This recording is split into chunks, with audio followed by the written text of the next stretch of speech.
Bonsoir à tous et bienvenue au journal des régions et on met tout de suite le cap sur la ville de Parakou. Silver, Savi, bonsoir.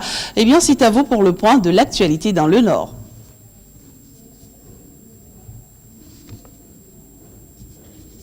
Bonsoir, merci de nous retrouver. Démarrons par Djougou. La commune a un nouveau maire depuis quelques jours. Élu à la suite de la reprise des élections, comme l'a exigé la Cour, Alassane Zoumarou prend officiellement les rênes de la mairie. La cérémonie de passation des charges a eu lieu mardi dernier en présence du secrétaire général de la préfecture, Atakora Donga. Une mandature s'en va et une autre s'installe à la tête de la mairie de Djougou. Alassane Zoumarou prend les rênes de cette commune des mains de Michael Bassabi Diarra. Michael Bassabi Diarra qui a tenté à sa manière et selon les moyens disponibles d'écrire les pages de l'histoire de Djougou pendant les 10 dernières années. Je reste rassuré que je pars en laissant derrière moi une administration bien organisée, dynamique et totalement dévoué au développement de la commune de Djougou. Si je puis vous être utile en quelque chose, n'hésitez pas à me faire appel. Je vous souhaite un bon vent à la tête de notre chère commune. Que Dieu le Tout-Puissant guide vos pas et vos choix et vos actions. Au nom du personnel de la mairie, le chef personnel décerne un satisfecit au maire sortant et étale les grandes attentes des agents du nouveau venu. Et au-delà du personnel de la mairie, de nombreux besoins des administrés attendent d'être comblés et le nouveau venu affirme en être conscient. À ce jour où je prends possession de la plus haute charge de la commune, je me sens dépositaire d'une espérance des femmes et des hommes qui veulent entrer dans l'ère de la rupture plus fort et plus unie. Brave population de Djougou, je ne trahirai pas vos espoirs. La société a toujours le visage d'une œuvre inachevée. C'est pourquoi je poursuivrai inlassablement les œuvres de construction entamées par mes prédécesseurs. Monsieur le maire entrant, c'est de vous dire que la charge est grande, mais la préfecture ne ménagera aucun effort pour être à vos côtés pour que ce qui est entamé puisse continuer et être sauvegardé. Rendez-vous dans moins de 5 ans pour voir si chacun a respecté la parole donnée à cette cérémonie d'installation et pour évaluer l'avancement du niveau de développement de la commune de Djougou. Revenons à Parakou. La Commission nationale de l'informatique et de liberté du Bénin sensibilise les élèves du lycée Mathieu Bouquet sur les dangers liés à l'utilisation des réseaux sociaux. Cette séance entre dans le cadre des missions du CNIL. Samirette Chabimane pour le compte rendu. La Commission nationale de l'informatique et des libertés du Bénin, CNIL, est chargée de veiller à ce que l'informatique soit à la portée du citoyen et ne porte pas atteinte à l'identité humaine, aux droits de l'homme, à la vie privée et aux libertés individuelles ou collectives. Et c'est pour toucher un plus grand nombre de jeunes sur les dangers liés à l'utilisation de l'Internet que le choix de la sensibilisation est porté sur le lycée Mathieu Bouquet de Parakou. Nos enfants ne savent pas que en postant des images, en mettant leur nom et de façon abusive sur Internet, sur WhatsApp ou sur Facebook, ne savent pas les dangers qu'ils encourent. Tout citoyen peut donc saisir la CNIL en cas d'atteinte à sa vie privée sur Internet. La CNIL enrôle le dossier si nous constatons qu'il y a des sanctions à prendre. Donc nous prenons les sanctions. Et il y a des sanctions pénales, il y a des sanctions pécuniaires également. La séance ponctuée de projections vidéo sur les dangers qui guettent les adolescents sur les réseaux sociaux a retenu l'attention des élèves du lycée Mathieu Bouquet. Il y a des gens qui mettent la photo pour dire qu'ils sont jeunes, alors que ce sont des vieux de 48 ans. Et puis, lorsqu'on veut aller sur Internet, on doit prendre des précautions pour ne pas, un jour, chercher du boulot et ne pas trouver. Les réseaux sociaux sont bons et pas bons.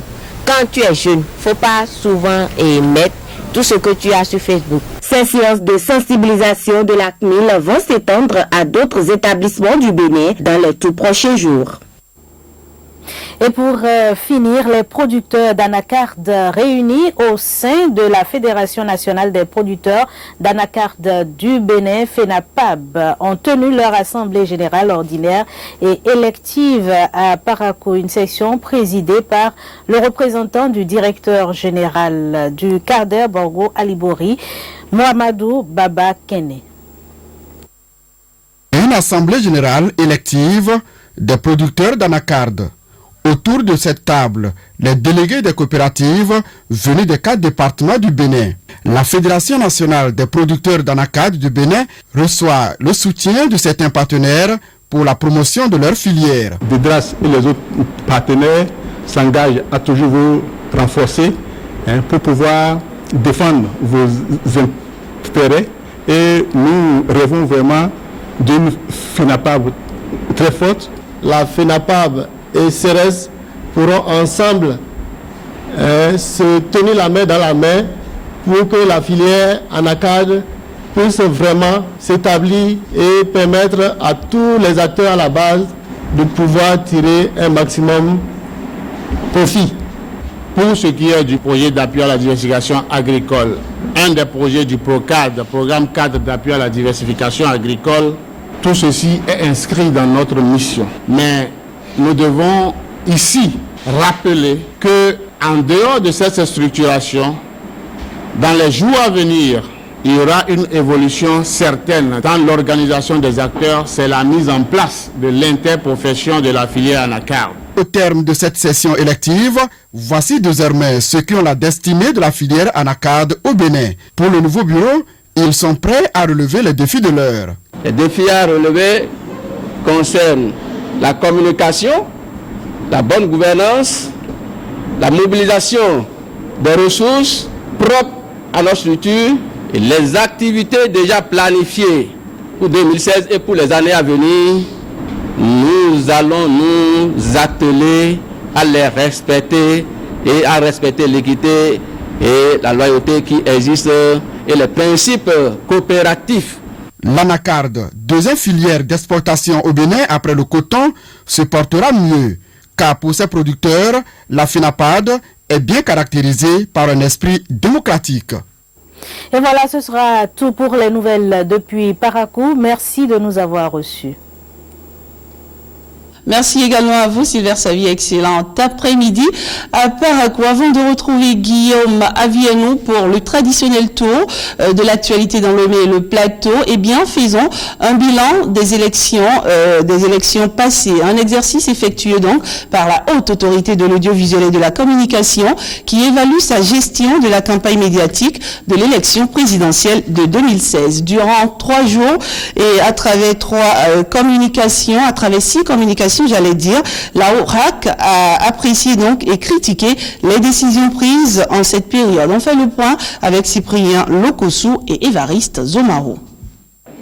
C'est devenu une tradition à la Haute Autorité de l'Audiovisuel et de la Communication HAC de réunir ses cadres à chaque fois qu'elle joue son rôle de régulation des médias lors d'un événement majeur comme une élection.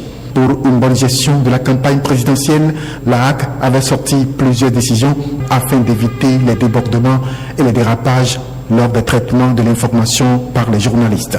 C'est l'heure du bilan. Le séminaire d'évaluation de la gestion de la campagne médiatique de l'élection présidentielle de 2016 est d'une extrême nécessité après la gestion des 2 tours de l'élection que nous avons eu à organiser. L'institution de régulation des médias au Bénin entend, à travers ce séminaire, se donner les moyens de gérer avec assurance les périodes électorales. Le 21 janvier 2016, alors que s'ouvrait le séminaire d'appropriation sur la gestion de la campagne médiatique de l'élection présidentielle, bon nombre d'entre nous se posaient la question de savoir si la HAC pouvait, compte tenu du climat de politique, cadrer les organes de presse de manière à éviter les débordements. Nous pouvons dire aujourd'hui que le pari est gagné. Ce séminaire est donc une auto-évaluation. Quelles sont les forces et faiblesses du dispositif de régulation des médias par la HAC? L'instance de régulation des médias y accorde une importance afin de mieux faire face aux prochaines échéances électorales et d'y apporter une innovation.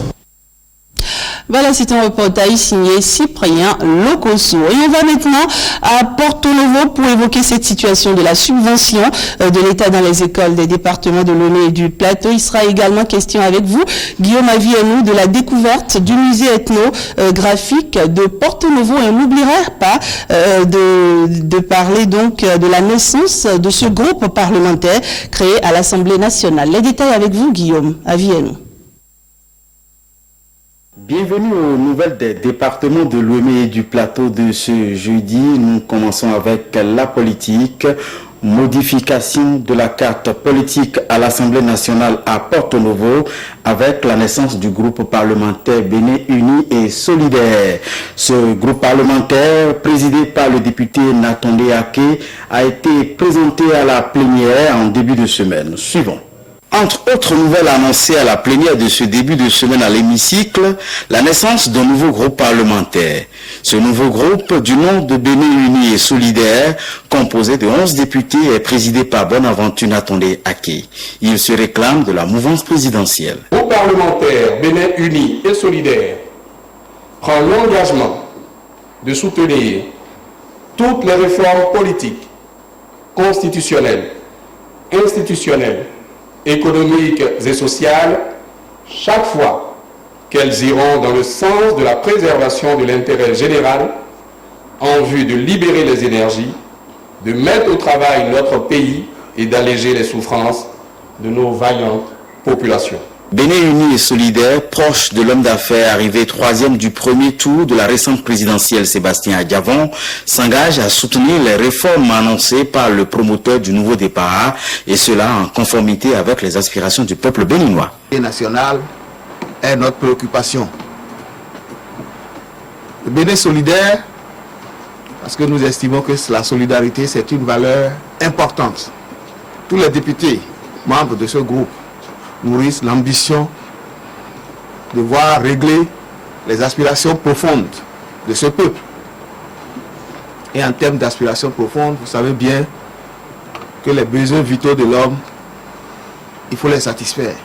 Pour les membres de ce groupe parlementaire constitué sur les cendres des 3 autres antérieurement favorables à Boniaï, aujourd'hui dissous, l'intérêt supérieur de la nation passe avant tout. L'idéal qui nous unit ici, par rapport aux valeurs mises en avant, les valeurs de solidarité et d'unité transcendent certaines de nos petites contradictions lorsqu'il est question du Bénin en tant qu'État à construire, lorsqu'il est question de développement de notre pays, lorsqu'il est question de défense des intérêts de ce peuple. Bénin Uni et Solidaire a été donc présenté à l'hémicycle et l'élection du 2e secrétaire parlementaire puis la désignation des remplaçants des députés candidats Zanaï et Sakalafia à la Haute Cour de justice, préalablement annoncés, ont été reportés à ce vendredi. Depuis 2007, le Bénin a opté pour l'exonération des frais de scolarité au niveau des enseignements maternels et primaires. Quelle est la situation actuelle quant à la subvention de l'État pour l'année scolaire qui s'achève dans les départements de Lomé et du Plateau? Suivons à cet effet la directrice départementale des enseignements maternels et primaires Ouémé Plateau.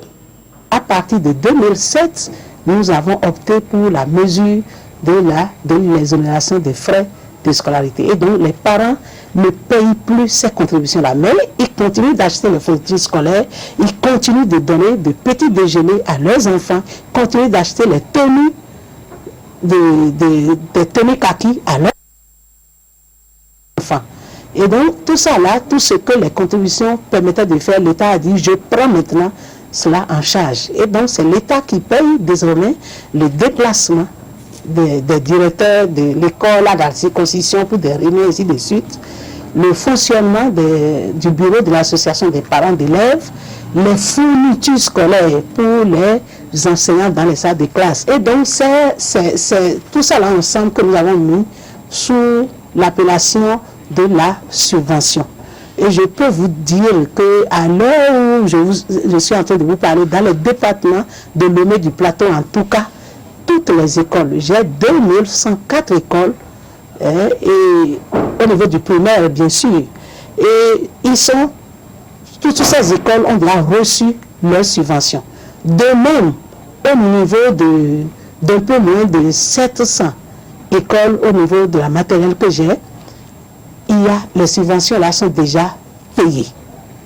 Et donc, les écoles, selon ce que les comptables nous ont dit, le compte rendu que les comptables, les gestionnaires, les assistants et financiers qui sont dans les circonscriptions scolaires, selon le compte rendu qu'ils nous ont fait, ces subventions-là ont été déjà complètement payées.